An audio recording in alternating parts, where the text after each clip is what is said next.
Our top story at this hour, US President Joe Biden will host his South Korean counterpart and Japanese Prime Minister on Friday.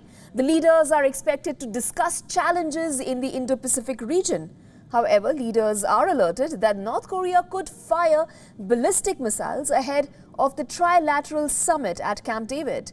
South Korean intelligence believes North Korea is preparing to test launch an intercontinental ballistic missile that can coincide with the summit.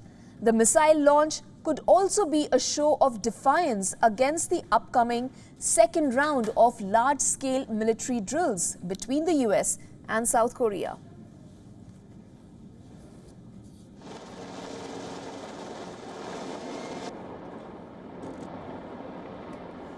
The exercises will begin next week with over 30 separate drills. The last round of drills prompted a strong reaction from Pyongyang when it tested a series of nuclear-capable weapons. North Korean leader Kim Jong-un this week called for an increase in missile production to be ready for war. The United States on Thursday slammed Kim in United Nations Security Council for unlawfully developing nuclear weapons and ballistic missiles. We cannot have peace without human rights, and the DPRK is a case in point. Kim Jong-un's repressive totalitarian control of society and the systemic widespread denial of human rights and fundamental freedoms ensures the regime can expend inordinate public resources developing its unlawful WMD and ballistic missile programs without public objection.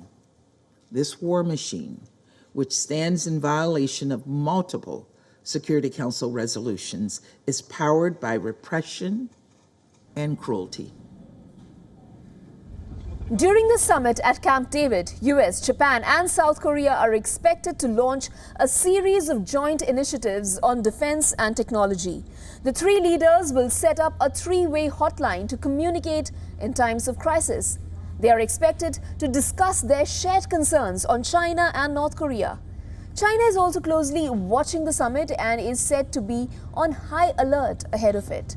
The trilateral cooperation has recently ramped up owing to regional concerns and has led to a rapid thaw in historically fostered frosty ties between South Korea and Japan. Leaders say the summit will result in a new milestone in the trilateral cooperation. And I believe that For more on this, our correspondent Susan Tehrani has sent us this report. Listen in. The White House sees Friday's Camp David summit as a historic one, and one that represents the president's pledge to restore America's alliances. This will be President Biden's first ever use of Camp David for a summit. And while relations between Japan and South Korea remain fragile, the two sides understand that with the geopolitical condition in their region, notably a nuclear North Korea and a rising threat from China, rapprochement at this point may be the best option. However, it's yet to be seen how much Friday's summit can achieve. Susan Tehrani reporting from New York for WION World is One.